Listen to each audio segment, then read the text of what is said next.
નમસ્કાર મિત્રો, જીતેન્દ્ર પટેલ, શ્રીમતી એમ કે પટેલ હાઈસ્કૂલ ગોજારિયા. હવે મિત્રો તમે સ્ક્રીન ઉપર એક પરિણામ જોઈ શકો છો. વાર્ષિક પરીક્ષાનું પરિણામ આપણે બનાવેલું છે. ધોરણ 11 સામાન્ય પ્રવાહ માટે પણ કામમાં આવે છે અને સાથે સાથે આપણે ધોરણ 9 માટે પણ આ રીતે પરિણામ બનાવેલું છે. અહીં આપણે જુઓ, સર્વ વિદ્યાલય કેળવણી મંડળ કડી ગાંધીનગર શાખા સંચાલિત આ શાળા માટે આપણે અમારા મિત્ર હતા ત્યાં પ્રિન્સિપાલમાં, એટલે એમની ડિમાન્ડ હતી, એટલે એના અનુસંધાનમાં આપણે એક પરિણામ બનાવેલું છે કે જે વર્ષ 2025-26 માટે તમે પરીક્ષા નંબરના આધારે સર્ચ કરી શકો. તમે પરીક્ષા નંબર લખો એટલે ઓટોમેટિક પરિણામ બદલાઈ જાય છે. તો આ એની માર્કશીટ છે, આ રીતે દેખાતી હશે મિત્રો, તમે જોઈ શકો છો. આ રીતે એની માર્કશીટ દેખાતી હશે. તો તમે આ એવું પરિણામ બનાવેલું છે કે જે લગભગ અડધા કલાકની અંદર તમારે પરિણામ તૈયાર કરવું હોય તો તમે આરામથી કરી શકો છો અને એની માર્કશીટ તમે પ્રિન્ટ આપી શકો છો. તો એના માટેનું ઓછા સમયમાં તૈયાર કરી શકાય એવું આ પરિણામ બનાવેલું છે. હવે તમે જુઓ કે આ 11મા ધોરણનું છે. આ જ રીતે ધોરણ 9 માટે પણ આપણે પરિણામ બનાવેલું છે. આ ધોરણ 9 માટે પણ આ રીતે પરિણામ બનાવેલું છે. હવે પેલા ધોરણ 11માં તમે જુઓ આપણે શું કર્યું છે. ઉપર સ્કૂલનું નામ છે, પછી પરીક્ષા નંબર, વર્ષ, વિદ્યાર્થીનું નામ, ધોરણ, GR નંબર, અહીં 11 સામાન્ય વાર્ષિક પરીક્ષાનું પરિણામ. વિષયો બધા આપેલા છે, તમે વિષયો બદલી પણ શકો છો. એ સામાન્ય રીતે આપણે 7 વિષય મુખ્ય હોય છે, તો ગુજરાતી, હિન્દી, અંગ્રેજી, અર્થશાસ્ત્ર, પછી સમાજશાસ્ત્ર / વાણિજ્ય. એટલે આ શાળાની અંદર આ રીતે જોડકું આપેલું છે. તમે તમારી રીતે અનુકૂળતા મુજબ વિષય ચોઈસ કરી શકો છો. આના મનોવિજ્ઞાન / નામું આપેલું છે, ભૂગોળ / આંકડાશાસ્ત્ર આપેલું છે. રિટેલ, ઇલેક્ટ્રોનિક્સ અને હાર્ડવેર. ઘણા લોકો કમ્પ્યુટર હોય છે, શારીરિક શિક્ષણ હોય છે. કુલ ગુણ 700 છે, મેળવેલા ગુણ છે. આ છેલ્લા ઓપ્શનલ વિષય છે, જે એની અંદર આપણે ગ્રેડ આપેલા છે, પર્સન્ટેજ, આ બધી ટૂંકમાં નોંધ છે, નીચે નોંધ કરેલી છે. તો આ રીતે પરિણામ તૈયાર કરી શકાય છે. તો આ એની માર્કશીટનો નમૂનો તમે A4 સાઇઝના પેજ ઉપર મિત્રો છેલ્લે પરીક્ષા નંબર અથવા રોલ નંબર તમે જે આપ્યું એના આધારે તમે સર્ચ કરીને આની પ્રિન્ટ કાઢી શકો છો. તો આ એની વાત થઈ. હવે આ રિઝલ્ટ કેવી રીતે બનાવવું, તો એના માટે ખૂબ જ સરળ છે. લગભગ મેં વાત કરી એમ અડધા કલાકથી પણ ઓછા સમયની અંદર તમે આનું પરિણામ તૈયાર કરી શકો છો. તો એના માટે શું કરવાનું, નીચે 4 પ્રકારની શીટો આપેલી છે. જુઓ તમે, ક્લાસ ડેટા નામની શીટ છે, બીજી માર્ક્સ નામની એક શીટ આપેલી છે, જનરલ શીટ આપેલી છે અને એન્યુઅલ માર્કશીટ આપેલી છે. આ એન્યુઅલ માર્કશીટનો ઉપયોગ તમારે માર્કશીટ કાઢવા માટે કરવાનો છે. ક્લાસ ડેટા માટે તમારે શરૂઆતની અંદર વિદ્યાર્થીના નામ ને એની વિગતો લખવાની છે, એટલે આપણે ક્લાસ ડેટા. માર્ક્સ નામની શીટની અંદર તમારે માર્ક્સ એન્ટર કરવાના છે અને જનરલ શીટની અંદર એ વિદ્યાર્થીનું પરિણામ તૈયાર થઈ જાય છે. જરૂર પડે ત્યાં તમે સિદ્ધિ ગુણ અને કૃપા ગુણ આપી શકો છો. તો આ રીતે ખૂબ જ ઓછા સમયમાં તૈયાર કરવા માટે આ ધોરણ 11 સામાન્ય પ્રવાહનું છે. આવું નવું જ આપણે ધોરણ 9નું પણ આપેલું જ છે. તો આ બંને પરિણામો એક્સેલની અંદર બનાવેલા છે. હવે એના માટે આપણે શરૂઆતની અંદર જોઈએ મિત્રો, નીચે સૌથી પહેલા તમારે કામ શું કરવાનું છે. ક્લાસ ડેટાની અંદર જ્યાં યલો સેલ હોય અથવા કોઈ પણ શીટની અંદર જો ડેટા નાખવાનો હોય તો એક જ વ્યાખ્યા યાદ રાખવાની છે કે જ્યાં પીળા ખાના હોય ત્યાં જ તમારે ડેટાના ઇનપુટ કરવાનો છે. ક્લાસ ડેટા આપણે ખોલીશું. જેવો તમે ક્લાસ ડેટા ખોલશો એટલે મિત્રો એ સૂચનાઓ પણ અહીં આપેલી છે. તમે જો બારીકાઈથી સૂચનાઓ આપેલી છે, તો સૂચનાઓ તમારે બરાબર વાંચવાની છે. બરાબર, એ લખ્યું છે પહેલી સૂચના, પીળા ખાના સિવાય ક્યાંય પણ ડેટા નાખવાનો નથી. આ પહેલી સૂચના છે. બીજી, માર્ક્સ નામની શીટમાં પીળા ખાનામાં પ્રથમ, દ્વિતીય, વાર્ષિક અને આંતરિકના ગુણ લખવાના છે. આ બીજા નંબરની જે શીટ છે માર્ક્સ નામની, એની અંદર પીળા જ ખાનાની અંદર પ્રથમ પરીક્ષા, દ્વિતીય પરીક્ષા, વાર્ષિક પરીક્ષા અને આંતરિકના ગુણ નાખવાના છે. અથવા કોઈ જગ્યાએ તમે નાખેલા હોય તો ત્યાંથી તમે કોપી પેસ્ટ પણ અહીંથી કરી શકો છો. ત્યાંથી કોપી લાવીને અહીં પેસ્ટ કરી શકો છો. ત્રીજા નંબરની એક સૂચના આપેલી છે કે ત્રીજા જનરલ શીટ જે આપેલી છે એમાં વિદ્યાર્થીને બાજુમાં એને મળવાપાત્ર ગુણને જોઈને તમારે એને સિદ્ધિ ગુણ આપવાના છે અને જરૂર પડે તો તમે ત્યાંથી કૃપા ગુણ પણ તમે આપી શકો છો. અને છેલ્લે ચોથા નંબરની સૂચના છે કે માર્કશીટમાં પીળા ખાનામાં પરીક્ષા નંબર અથવા રોલ નંબર જે પણ તમે કરતા હોય નાખીને તમારે એને જનરેટ કરવાની છે. બરાબર. અને છેલ્લી સૂચના બહુ અગત્યની છે કે માર્ક્સ નામની બીજી શીટમાં વિષયો ડ્રોપ ડાઉનમાંથી બદલી શકાશે. આ માર્ક્સ નામની જે શીટ આપેલી છે એમાં ઉપર બધા વિષયો આપેલા છે. તમે જુઓ, ગુજરાતી, હિન્દી, અંગ્રેજી, અર્થશાસ્ત્ર. તો અહીંથી તમે ડ્રોપ ડાઉન મેનુ બનાવેલું છે. આની અંદર તમારી સ્કૂલની અંદર જે પ્રમાણેના વિષયો ચાલતા હોય એ પ્રમાણેના વિષયો અહીંથી તમે ચોઈસ કરી શકો છો. ધારો કે આપણે આપેલા છે ગુજરાતી, હિન્દી, અંગ્રેજી, સંસ્કૃત, બરાબર, પછી અર્થશાસ્ત્ર, મનોવિજ્ઞાન, ભૂગોળ, તર્કશાસ્ત્ર, ઇતિહાસ, રાજ્યશાસ્ત્ર, નામાના મૂળ તત્વો, ભૂગોળ ઓબ્લિક આંકડાશાસ્ત્ર, ધારો કે આ જોડકું ઘણી સ્કૂલોમાં ચાલતું હોય છે, તો આપણે સમાજશાસ્ત્ર ઓબ્લિક વાણિજ્ય વ્યવસ્થા, મનોવિજ્ઞાન ઓબ્લિક નામું, કમ્પ્યુટર, ઉદ્યોગ, સ્વાસ્થ્ય અને સારી શિક્ષણ, સીવણ, electronics and hardware, retail, Hindi oblique નામું, સમાજશાસ્ત્ર ઓબ્લિક અર્થશાસ્ત્ર, તત્વજ્ઞાન, આંકડાશાસ્ત્ર, સંસ્કૃત, વાણિજ્ય, પત્ર વ્યવહાર.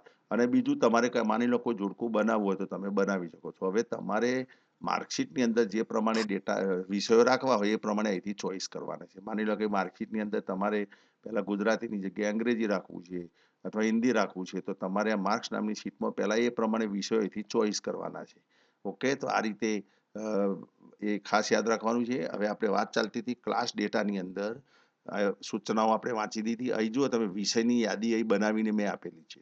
છતાં તમારે વિષયો ઉમેરવા હોય તો નીચે ખાના આપેલા છે પીળા, તો આ પીળા ખાનાની અંદર તમે કોઈ વિષય ન ચાલતો હોય તમારી સ્કૂલમાં તો તમે ત્યાં બદલીને તમે નવો વિષય લખી શકો છો. અહીં તમે વિષયો લખશો એટલે પેલા ડ્રોપ ડાઉન મેનુમાંથી તમે એને સિલેક્ટ કરી શકશો એમ. બરાબર, માની લો કે આ સીવણ વિષયની જરૂર નથી, તમે કાઢી નાખ્યો તો ત્યાં તમે નવો વિષય અથવા નવું જોડકું આ રીતે જેમ હિન્દી ઓબ્લિક નામું લખ્યું છે તેવું જોડકું પણ તમે અહીં એન્ટર કરી શકો છો. તો આ રીતે અહીં આપણે ચોઈસ આપેલી છે કે તમે વિષયો એડ કરી, લગભગ મોટાભાગના વિષયો આપણે લખેલા છે, છતાં તમારે કોઈ વિષય એડ કરવો હોય તો તમે વિષય એડ કરી શકો છો શરૂઆતમાં. તો આ મુખ્ય મિત્રો સૂચના થઈ. ઓકે, બીજી વસ્તુ, કોઈ વિદ્યાર્થી ગેરહાજર હોય તો ત્યાં તમારે એબસન્ટ લખવાનું નથી અથવા લેફ્ટ લખવાનું નથી, તમારે ખાનું ખાલી રાખવાનું છે. ઓકે, અને પછી પ્રિન્ટ કાઢ્યા પછી તમે ત્યાં લખી શકો છો પેન વડે. હવે જુઓ, સૌથી પહેલા કરવાનું શું છે, તમારે સ્કૂલનું નામ લખી દેવાનું છે. ઉપર આપણે અહીં આપણે સ્કૂલનું નામ લખી દીધું છે. અમારા મિત્ર જે મેં વાત કરી એમ જાની સાહેબ હતા, અત્યારે હાલ તો મહેસાણા જિલ્લાના પાંચોટ હાઈસ્કૂલમાં પ્રિન્સિપાલ છે, પરંતુ શરૂઆતમાં એ હતા એટલે આપણે એમની સ્કૂલનું એમના ટીચરની ડિમાન્ડ હતી એટલે આપણે બનાવેલું છે. એમનો ઉપયોગ કરવો ના કરવો એમનો વિષય છે, પણ આપણે બનાવેલું છે. ચલો, એ વાર્ષિક પરીક્ષાનું પરિણામ તારીખ આપેલી છે. જે તારીખે પરિણામ આપવાનું હોય એ તારીખ તમારે લખવાની છે. અહીં વેકેશન બાદ સ્કૂલ જે તારીખે શરૂ થવાની હોય તારીખ લખવાની છે. તમે અહીં લખશો એટલે ઓટોમેટિક માર્કશીટની અંદર આ માર્કશીટમાં નીચે આવી જશે. જુઓ, અહીં તમે લખશો એટલે માર્કશીટની અંદર સ્કૂલ કઈ તારીખે ખુલશે એ આવી જશે અને પરિણામની તારીખ આવશે. એટલા માટે ખાસ આ બંને તારીખો લખવાની છે. હવે અહીં પરીક્ષા નંબર અથવા રોલ નંબર તમારે જે તમે જનરેટ કરતા હોય તમારે લખવાનું છે. જીઆર નંબર વિદ્યાર્થીનો નાખવાનો છે, વિદ્યાર્થીનો આધાર ડાયસ નંબર નાખવાનો છે. આધાર ડાયસ નંબર મિત્રો એટલા માટે અગત્યનો છે કે મોટાભાગના પરિણામ પત્રકમાં આધાર ડાયસ નંબર હોય તો એના પછીના ધોરણમાં વિદ્યાર્થીને સર્ચ કરવો ઈઝી પડતો હોય છે. એટલા માટે આધાર ડાયસ નંબર છે અને વિદ્યાર્થીનું નામ. તો 1, 2, 3 અને 4 આ 4 કોલમની અંદર ડેટા તમારે ભરવાનો છે. આપણે લગભગ 85 થી 90 વિદ્યાર્થીઓ લખી શકાય એટલી મોટી શીટ બનાવેલી છે વર્ગની અંદર. માની લો કે 2 વર્ગો હોય તો તમારે આની કોપી કરીને આ શીટની કોપી કરીને બીજી વાપરવાની છે એક્સેલની, એટલે તમે એ પણ ઉપયોગ કરી શકશો. તો આ રીતે ક્લાસ ડેટામાં ખ્યાલ આવ્યો. હવે માર્ક્સ નામની શીટની અંદર સૌ પહેલા તો તમારે વિષયો નક્કી કરી દેવાના છે. જે ચાલતા હોય વિષયો તમારે ત્યાં ડ્રોપ ડાઉનમાં ધારો કે હિન્દી લેવું છે મારે, પહેલો તો હિન્દી લીધું. અહીં માની લો ગુજરાતી લેવો છે તો હું અહીં ગુજરાતી લઉં છું અથવા સંસ્કૃત લઉં છું. હવે જો મેં અહીં હિન્દી અને સંસ્કૃત લીધો એટલે ઓટોમેટિક જનરલ શીટના અંદર પણ હિન્દી અને સંસ્કૃત આવી ગયો.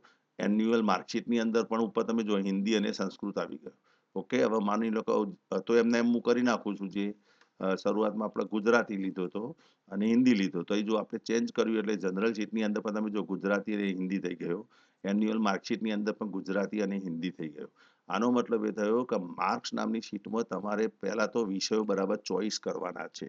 અહીં તમે જો મુખ્ય 7 વિષયો ચોઈસ કરવાના છે અને એના પછી જે 2 વૈકલ્પિક વિષયો આપેલા છે, છેલ્લે અહીં લખ્યું છે રિટેલ અને ઇલેક્ટ્રોનિક, તો એ પણ તમે તમારે જે કમ્પ્યુટર ચાલતું હોય, સીવણ ચાલતું હોય, પશુપાલન ચાલતું હોય, એગ્રીકલ્ચર ચાલતું હોય, ઉદ્યોગ ચાલતું હોય, તો એ બધા વિષયો તમે અહીંથી ચોઈસ કરી શકશો અને આની અંદર બંનેમાં ગ્રેડ આપવાના છે. તો આ રીતે સૌ પ્રથમ કામ તમારે વિષય ચોઈસ કરવાનું છે. હવે એ સૂચના વાંચો તમે. જ્યાં પીળા ખાના છે ત્યાં જ ડેટા નાખવાનો છે. બીજે નાખવા જશો તો પણ નહીં નાખી શકાય મિત્રો.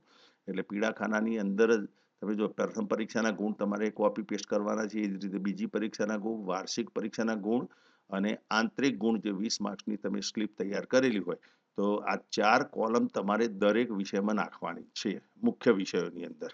ઓકે, તો ગુજરાતીમાં 50, 50, 80, 20 એ રીતે હિન્દી, અંગ્રેજી, અર્થશાસ્ત્ર અથવા જે ચાલતા હોય વિષયો એની અંદર નાખવાના છે. અને છેલ્લા 2 વિષયોની અંદર વાર્ષિક પરીક્ષાનું પેપર 80 ગુણનું આપશે મિત્રો. 20 ગુણ તમે આંતરિક તૈયાર કરેલા છે એટલે 80 અને 20 નાખવાના એટલે મેળવેલ ગુણ 100 માંથી તૈયાર થશે અને વિદ્યાર્થીઓની બાજુમાં ગ્રેડ તૈયાર થશે, કારણ કે આ વિષયમાં આપણે ગ્રેડ આપીએ છીએ. તો આ રીતે માર્ક્સ નામની શીટની અંદર સમયાંતરે માની લો કે અત્યારે તમે ફ્રી હોય તો તમે પહેલી અને બીજીના માર્ક નાખી શકો છો. પછી વાર્ષિક પરીક્ષાનું જેવું પેપર જોવાય અને માર્ક્સ સ્લીપો આવે એટલે એ તમે નાખો અને ઇન્ટરનલ નાખો એટલે તમારું પરિણામ તૈયાર સમજી લો. હવે જનરલ શીટ આવી, તો જનરલ શીટની અંદર અહીં મિત્રો જુઓ, તમે જેવા ત્યાં ડેટા નાખશો ને એ ડેટા આવી જશે. હવે તમારે શું કરવાનું છે? પરિણામ તો તૈયાર થઈ જ ગયું છે, પરંતુ એ તમારે જોતા રહેવાનું છે. એ વિદ્યાર્થી શું બતાવે છે? અહીં ધારો કે પ્રથમ વિદ્યાર્થી પાસ બતાવે છે ઓટોમેટિક. તો ધારો કે કોઈ વિદ્યાર્થી નાપાસ બતાવતો હોય, માની લો કે આ વિદ્યાર્થી નાપાસ બતાવે છે, તો તમારે શું કરવાનું છે? એ વિદ્યાર્થીની અંદર પ્રથમ વિષયથી માંડીને બધા વિષય સુધી તમારે ચેક કરવાનું છે. આપણે કન્ડિશન ઓટોમેટિક કમ્પ્યુટરને 3 પ્રકારની કન્ડિશનો આપેલી છે મિત્રો. નંબર 1 કન્ડિશન આપી છે કે મિનિમમ 25 ગુણ એને લાવવા પડશે. જો વિદ્યાર્થી 25 ગુણથી ઓછા હોય તો ઓલરેડી એ નાપાસ થાય છે. આ પહેલી કન્ડિશન આપણે કમ્પ્યુટરને આપેલી છે. એટલે વિદ્યાર્થીના ગુણ 25 થી ઓછા હોય તો કોઈ ફોર્મ્યુલા લાગુ પડશે નહીં, સિદ્ધિ ગુણ કે કૃપા ગુણની. એનો મતલબ એ થયો કે એને 25 ગુણ તો આવવા જ જોઈએ. તો આ પહેલું ઓપરેશન પાર પાડેલું છે. બીજું ઓપરેશન આપેલું છે કે માની લો કે વિદ્યાર્થીના ગુણ 25 થી 33 વચ્ચે છે. કોઈ વિષયોમાં વિદ્યાર્થીના ગુણ 25 થી 33 ની વચ્ચે છે, તો એ વિદ્યાર્થીના ગુણ એને સિદ્ધિ ગુણ મળવા પાત્ર થાય છે. તો હવે માની લો કે તમારે શું કરવાનું છે? જો બીજા નંબરનું જુઓ તમે, એ લખેલું છે બીજા નંબરના. હવે એને 26 ગુણ આવે છે, ગુજરાતીમાં 26 ગુણ આવે છે. ઓકે, તો આનો મતલબ એ થયો કે આ વિદ્યાર્થીને 33 ગુણ કરવા પડશે.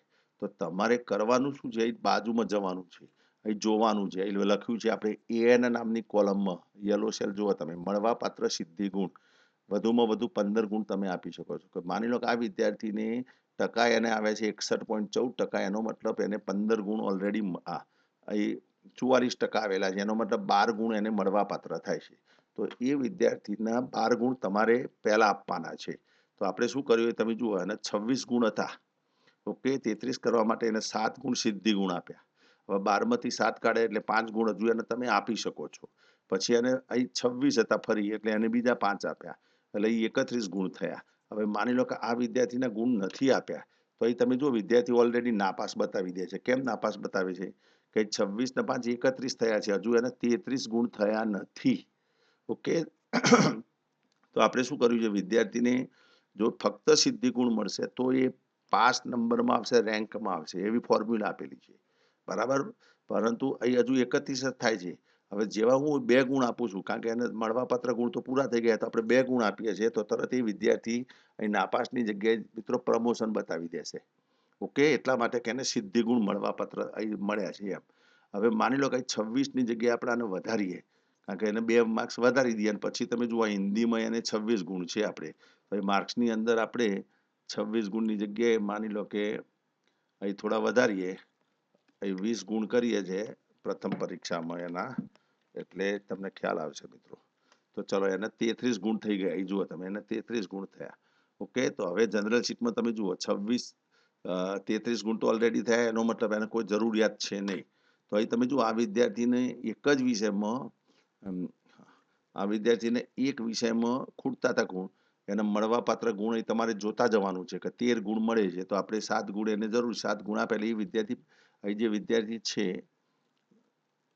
હા, અહીં વિદ્યાર્થીને 7 ગુણ આપ્યા એટલે 33 થયા, પણ હજુ વિદ્યાર્થી નાપાસ બતાવે છે. કેમ નાપાસ બતાવે છે? તો બીજો વિષય ચેક કરવાનો. ચલો, આ 33 પાસ, 35 પાસ, 64 5, 32 આવ્યા છે. હવે આને એક ખૂટે છે. હવે જેવો હું અહીં એક મૂકીશ ને એટલે તમે જોજો તરત જ નાપાસની જગ્યાએ પાસ થઈ જશે. આપણે જેવો અહીં એક મૂક્યો અને એન્ટર માર્યું તો તમે જો વિદ્યાર્થી પાસ થઈ ગયો અને એને ચોથા નંબરમાં વિદ્યાર્થી પાસ થાય છે. કેમ? એના 33 થઈ ગયા. તો આ રીતે મિત્રો કમ્પ્યુટરના આપણે 3 પ્રકારની કન્ડિશન એક સાથે આપેલી છે. નંબર 1, 25 થી વધુ જ ગુણ જોઈએ, 25 થી ઓછા હોય તો વિદ્યાર્થી નાપાસ થાય છે. નંબર 2, 25 થી 33 વચ્ચે હોય તો એને મળવાપાત્ર સિદ્ધિ ગુણ થાય છે, અને જો સિદ્ધિ ગુણ જ મળતા હોય તો વિદ્યાર્થીને 33 થતા હોય તો એ ઓલરેડી પાસ થાય છે. અને નંબર 3, સિદ્ધિ ગુણ આપવા છતાં વિદ્યાર્થી નાપાસ થતો હોય તો એને કૃપા ગુણ પણ આપી શકાય છે. આચાર્યના જે 10 ગુણ આપી શકાય છે, અને કૃપા ગુણ જો મળવાપાત્ર થાય તો એ વિદ્યાર્થી પ્રમોશનમાં આવે છે, એને નંબર મળતો નથી, ધોરણ 9માં ચડાવાય. તો આ રીતે આપણે પરિણામ ટૂંકમાં જનરલ શીટમાં તમારે એક જ કામ કરવાનું છે. Only 1 operation you have to done. તમારે કયું કરવાનું છે એ સિદ્ધિ ગુણ જોતા જવાનું છે કે એના મળવાપાત્ર કેટલા થાય છે અને એટલા તમારે એ આપતા જવાનું છે. જેવું તમે બધા જ વિદ્યાર્થીઓનું આ રીતે ઓપરેશન પૂરું પડશો એનો મતલબ એ થયો કે તમારું પરિણામ તૈયાર થઈ ગયું છે. ઓકે, અને છેલ્લે માર્કશીટમાંથી તમારે એ વિધિના પરિણામ તૈયાર કરવાનું છે. આપણે પરીક્ષા નંબર આપેલા છે તો પરીક્ષા નંબરના આધારે સર્ચ કરવાનું છે. તમે ધારો કે 11,101 લખો 11,101 તો ચલો એ વિદ્યાર્થીનો તમે જુઓ એનું હાલ રેન્ક પહેલો છે તો જેવું મેં 11,100 તો તરત રેન્ક ત્રીજો થઈ ગયો, બરાબર. એના માર્ક્સ પણ બદલાઈ ગયા. કુલ 401 700માંથી અહીં તમે જોશો ને તો 401 માર્ક્સ હશે. 401 માર્ક્સ એક નંબરના વિદ્યાર્થીના. પાસ નંબર 3 તો એ બતાવશે પાસ નંબર 3. ઓકે, તો આ રીતે આ પરિણામ મિત્રો તૈયાર કરી શકાય છે. આ પરિણામનો ફાયદો એ છે મિત્રો કે વિષયની ચોઈસ આપેલી જ છે. તમે અહીંથી વિષયો ચોઈસ કરી શકો છો, બદલી શકો છો, તો મુખ્ય ફાયદો છે. અને આર્ટ્સ અને કોમર્સનું ભેગું કરતું હોય તો તમે જોડકા સ્વરૂપે વિષય લખવાનો છે. અને જો એવું ન કરવું હોય ને અલગ અલગ રિઝલ્ટ કાઢવું હોય તો તમારે શરૂઆતમાં આર્ટ્સનું કાઢી દેવાનું, પછી કોમર્સનું કાઢી દેવાનું. તો એ રીતે પણ તમે 2 રિઝલ્ટ બનાવી શકો છો વિષય એક જ રાખવા હોય તો. તો આ રીતે તમે આ પરિણામનો ઉપયોગ કરી શકો. આ જ રીતે મિત્રો ધોરણ 9ની પણ મૂકેલી છે. તમે જુઓ ધોરણ 9નું આપેલું છે. બરાબર, તો એની અંદર આપણે ગુજરાતી, અંગ્રેજી, હિન્દી, સંસ્કૃત, ગણિત, વિજ્ઞાન, સામાજિક વિજ્ઞાન, ચિત્રકામ અને બીજા 3 વિષયો આરે ગ્રેડવાળા છે. કુલ 10 વિષયો લીધેલા છે. 700માંથી એના માર્ક્સ મળે છે. એ જ રીતે 11માં આપણે 700માંથી માર્ક્સ મળે છે. બીજા 2 વિષય વૈકલ્પિક આપેલા છે એમ. અમારી શાળાની અંદર બીજા 2 ચાલે છે. એટલે આ રીતે 9 ગુણ આપેલ, 9 વિષય લીધેલા છે. પરિણામ આપેલું છે, મેળવેલ ટકા છે. પેલાના જેમ જ તમે 11માં જે પ્રમાણે હતું એ જ પ્રમાણે મિત્રો માર્કશીટ જનરેટ થાય છે. તો અહીં પણ તમે આ રીતે આના પ્રિન્ટ જોશો તો A4 સાઇઝના પેજ ઉપર, બરાબર, થિકનેસ સહેજ જાડી હોય એવા A4 સાઇઝના પેજ ઉપર તમે સરસ મજાનું રિઝલ્ટ આ રીતે મિત્રો કાઢી શકો છો. તો એની અંદર સેમ ટુ સેમ પ્રોસિજર છે. ક્લાસ ડેટાની અંદર તમારે વિદ્યાર્થીના પરીક્ષા નંબર, જીઆર નંબર, વિદ્યાર્થી સેમ ટુ સેમ જેમ હાલ આપણે વિડીયોની વાત કરીએ જ રીતે માર્ક્સની અંદર તમે વિષયો ચોઈસ કરી શકો છો મિત્રો. જનરલ ડેટાની અંદર તમારે ફક્ત ઓપરેશન કરવાનું છે. આ જ કરશો એટલે રિઝલ્ટ તૈયાર થશે. તો આ બંને રિઝલ્ટની એક્સેલ શીટ મિત્રો આપણે આ યુટ્યુબ વિડીયોના ડિસ્ક્રિપ્શનમાં મૂકેલી છે. ત્યાંથી તમે ડાઉનલોડ કરી શકશો. માની લો કે તમારી પાસે આ શીટ અવેલેબલ નથી, ફક્ત વિડીયો અવેલેબલ છે, તો યુટ્યુબના વિડીયોના ડિસ્ક્રિપ્શનની અંદર જે સબસ્ક્રાઇબ બટન આવે છે એના નીચે ડિસ્ક્રિપ્શન હોય છે. તો ત્યાં મોરની અંદર જઈને તમે ડિસ્ક્રિપ્શનની અંદર આની લિંક આપેલી છે, ત્યાંથી તમે ધોરણ 9 માટેની શીટ અને ધોરણ 11 માટેની શીટ મિત્રો ત્યાંથી તમે ડાઉનલોડ કરી શકો છો. તો આશા રાખું છું કે આ બંને શીટો જેને ઝડપી રિઝલ્ટ બનાવવું છે એના માટે જ છે મિત્રો.